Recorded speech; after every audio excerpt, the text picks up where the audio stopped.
దాన్ని ట్విస్ట్ చేస్తూ ఏకంగా అంబటి రాంబాబును హత్య చేయడానికి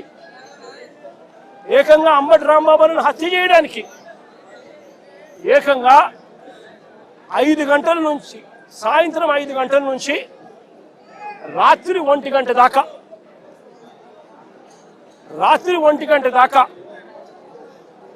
సాయంత్రం 5 గంటల నుంచి రాత్రి 1 గంట దాకా సాక్షాత్తు ఈవిడ ఎమ్మెల్యే గల్లా మాధవి ఇక్కడ మనుషులను వేసుకొని వచ్చి ఈవిడ ఆధ్వర్యంలోనే రాంబాబన్న ఇంట్లో దాడి, 5 కార్లు ధ్వంసం, అద్దాలు ఇంట్లో ఇరిగిపోయినాయి, సామాన్లు ఇంట్లో ఇరిగిపోయినాయి, పక్కనున్న ఆఫీసులో మొత్తం అన్ని పగలు కొట్టేసినారు. ఇంట్లో ఆడవాళ్ళు ఉన్నారు. ఆడవాళ్ళ ప్రాణాలకు నష్టం జరిగే విధంగా తిడుతూ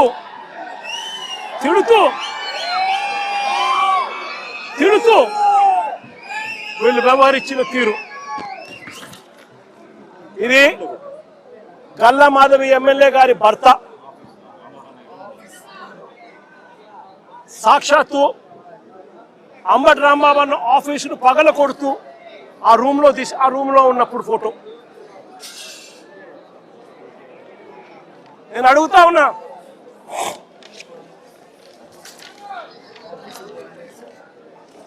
అంబటి రాంబాబు ఆఫీసును కాలుస్తా ఉన్న ఫోటో.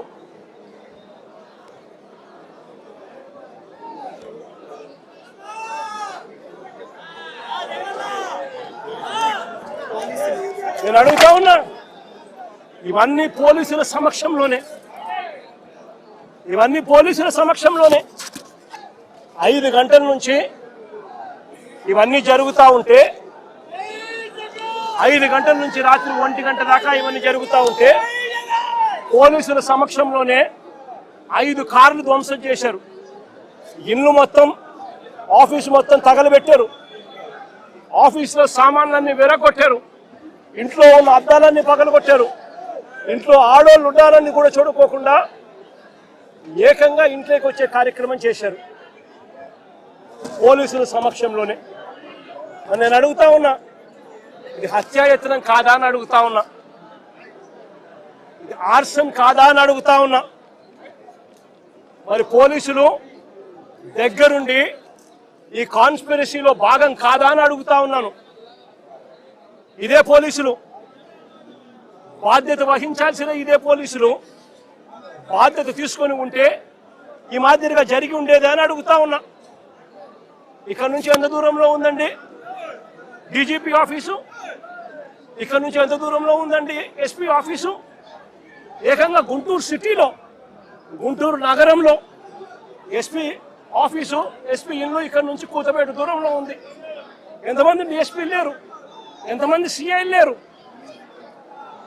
డీజీపీ ఆఫీస్ ఇక్కడ మంగళగిరిలో ఉంది. ఇక్కడ నుంచి కూతబేట దూరంలో మంగళగిరి, అక్కడ బెటాలియన్ ఉంది. కనీసము ఈ పోలీసులు ఫోన్ చేస్తే కూడా రెస్పాన్స్ లేదు. మా పార్టీ నుంచి బొత్స సత్యనారాయణ ఇలాంటి సీనియర్ నాయకులు, ఇంటెలిజెన్స్ డీజీకి, చీఫ్ సెక్రటరీకి, ఇలాంటి పెద్ద ఎస్పీకి, ఐజీకి, ఇలాంటి అందరి ఆఫీసర్లకు ఫోన్లు కొడితే కనీసం ఫోన్లు కూడా ఎత్తరు.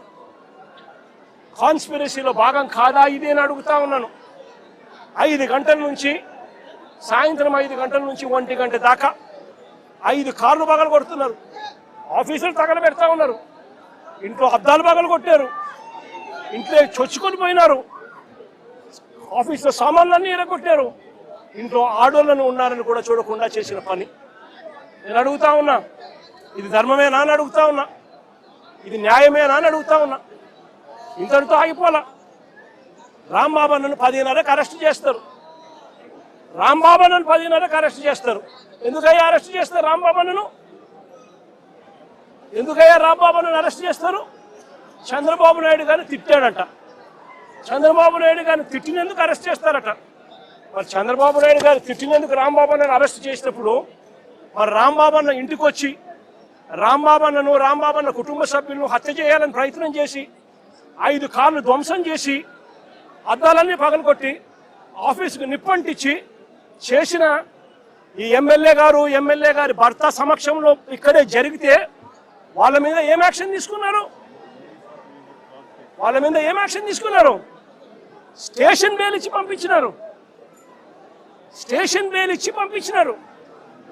అదే చంద్రబాబు నాయుడు గారిని తిట్టాడు అని చెప్పి రాంబాబు అన్న తర్వాత మీడియా సమక్షంలో 1 గంటకి ఇన్సిడెంట్ జరగక మునిపే వివరణ ఇస్తూ తాను చింతిస్తూ వివరణ ఇచ్చినప్పటికీ కూడా రాంబాబును ఇంటి మీద అటాక్ చేసి రాంబాబును నీ మాదిరిగా చేసిన దానికి వీళ్ళు మనుషులేనా అని అడుగుతా ఉన్నా. ఇది జంగల్ రాజ్ కాదా అని అడుగుతా ఉన్నా. పక్కన జోగి రమేష్, మరుసటి రోజు జోగి రమేష్ ఇంట్లో పోలీసులు మళ్ళీ అక్కడే పోలీసుల సమక్షంలోనే అది కూడా అంతే.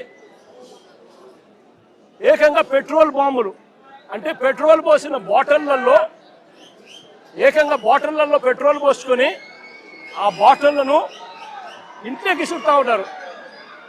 జోగి రమేష్ ఇంట్లో కూడా 2 గంటల నుంచి మధ్యాహ్నం 2 గంటల నుంచి 5 గంటల దాకా దాదాపుగా 300-400 మంది అక్కడ ఒక చోట అక్యుములేట్ అవుతా ఉన్నారు. అక్కడ ఒక చోటికి అందరూ కూడా వచ్చేటప్పుడు పోలీసులు పక్కనే ఉన్నారు. పోలీసుల సమక్షంలోనే జరుగుతూ ఉంది. పోలీసులు జరిగిచ్చిన తర్వాత పోలీసుల సమక్షంలోనే జోగి రమేష్ ఇంటి మీద దాడి చేసి ఆయన ఇంటికి నిప్పట్టించే కార్యక్రమం చేస్తారు. రజనమ్మ అని ముందు రోజు గుడికి పోయి రజనమ్మ పూజ చేసుకొని వస్తూ ఉంటే వెంకటేశ్వర స్వామి గుడికి పోయి పూజ చేసుకొని వస్తూ ఉండేది. వెంకటేశ్వర స్వామి గుడికి పోయి పూజ చేసుకొని ఆయన వస్తూ ఉంటే ఆయనను అక్కడే అడ్డగించి గుడి బయటే అని ముందు రోజు గుడి బయటే ఆయనను అడ్డగించి ఆయనను తిడుతూ దుర్భాషలాడుతూ పోలీసుల సమక్షంలోనే ఆమె మీద కూడా దాడికి యత్నం చేశారు. ఇంకా ఏమైంది తెలుసా? ఇంకా ఆశ్చర్యం ఏమిటో తెలుసా? ఉల్టా అమ్మ మీదనే కేసు పెట్టారు. ఏమని? ఆమె గుడికి పోయి వీళ్ళందరినీ అటాక్ చేయడానికి ప్రయత్నం చేస్తాందని. ఏదైనా హద్దు పొద్దు ఉండాలి ఏదైనా మాట్లాడేసరికి. ఇది జంగల్ రాజ్ కాదని అడుగుతా ఉన్నా. బ్రహ్మనాయుడు అన్న ఆయన చేసిన పాపం ఏంది? ఆయన గుడికి బయలుదేరినాడు. చంద్రబాబు నాయుడు గారికి దేవుడు జ్ఞానోదయం చేయాలని, చంద్రబాబు నాయుడు గారు అనే వ్యక్తిలో పశ్చాత్తాపం రావాలని, చంద్రబాబు నాయుడు అనే వ్యక్తికి దేవుడు దయ వల్ల ఆయనకు, ఆయన కొడుకుకు, ఆయనతో పాటు అక్కడే ఉన్న ఆయనతో పాటు ఆయన పార్టీలో ఉన్న పవన్ కళ్యాణ్ గారికి అందరికీ కూడా జ్ఞానోదయం జరగాలి అని చెప్పి బ్రహ్మనాయుడు ఆయన గుడికి పోతా ఉంటే, గుడి నుంచి ఆయన బయటకు వస్తూనే ఉంటే ఆయన మీద కూడా అటాక్. పోలీసుల సమక్షంలోనే ఆయన మీద కూడా దాడి. నేను అడుగుతా ఉన్నా, కాకాని గోవర్ధన్ అన్న విషయం అయితేనేమి, ఇంకా వీళ్ళందరి విషయాలు అయితేనేమి, తప్పు చేసేది చంద్రబాబు నాయుడు చేస్తా ఉన్నాడు. తప్పుడు ఆరోపణలు చేసింది చంద్రబాబు నాయుడు చేస్తా ఉన్నాడు. అవి తప్పుడు ఆరోపణలు అని చెప్పి దేవుడే మొట్టికాయలు వేసినట్టుగా ఏకంగా సిబిఐ తాము ఫైల్ చేసిన ఛార్జ్ షీట్లోనే కేంద్ర ప్రభుత్వ సంస్థలైన ఎన్డీడీబీ, ఎన్డీఆర్ఐ లాబొరేటరీసే క్లీన్ చిట్ ఇచ్చే కార్యక్రమం చేస్తూ ఉంటే ఎటువంటి జంతు కొవ్వు కలవలేదు అని చెప్పి వాళ్ళు పూర్తిగా వివరణ ఇస్తూ ల్యాబ్ రిపోర్ట్లు ఇస్తే సిబిఐ ఆ రిపోర్ట్లను కూడా ఏకంగా ఛార్జ్ షీట్లోకి చేరుస్తూ వైవి సుబ్బారెడ్డి కానీ, కరుణాకర్ రెడ్డి కానీ, ఇంకొకరు కానీ ఎలాంటి తప్పు చేయలేదు అని చెప్పి వాళ్ళ పేర్లు కనీసం ఛార్జ్ షీట్లో కూడా పెట్టకుండా క్లీన్ చిట్ ఇస్తే, ఎలాంటి అరెస్టులు చేయకుండా సిబిఐ క్లీన్ చిట్ ఇస్తే చంద్రబాబు నాయుడు గారు దేవుడికి, ప్రజలకు క్షమాపణ చెప్పాల్సింది ఆయన చేస్తా ఉన్నది ఏమిటి? ప్రతి విషయంలోనూ కూడా చంద్రబాబు నాయుడు చేస్తా ఉన్న రాజకీయాలు ఇలాంటి దుర్మార్గపు రాజకీయాలే. చూడండి, మీరే ఆలోచన చేయమని అడుగుతా ఉన్నా. సూపర్ 6, సూపర్ 7 ఎన్నికలప్పుడు మాటిచ్చాడు, బాండ్లు ఇచ్చాడు. ఇంటింటికి వెళ్ళి అమ్మా బాండ్ తీసుకో తల్లి, మీ ఇంట్లో ఎంతమంది ఉన్నారు? మీ ఇంట్లో నిరుద్యోగులు ఉన్నారా? మీకు 36,000. మీ ఇంట్లో పిల్లలు ఉన్నారా? ఇదిగో మీకు 15,000. మీ ఇంట్లో రైతులు ఉన్నారా? ఇదిగో మీకు 26,000. మీ ఇంట్లో మీకు చిన్నమ్మలు పెద్దమ్మలు 50 ఏళ్ళ వయసులో ఉన్నారా? వాళ్ళకు 48,000.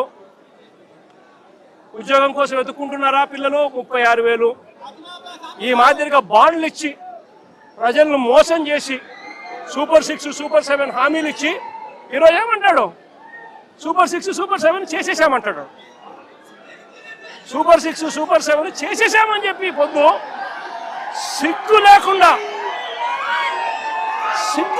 అబద్ధాలు ఆడుతూ ఉన్నాడు. చంద్రబాబు నాయుడు గారు చేస్తా ఉన్నది తప్పుమని, చంద్రబాబు నాయుడు గారు చేస్తా ఉన్నది మోసమని ఎవరైనా ప్రశ్నిస్తే ఏం చేస్తా ఉన్నాడు?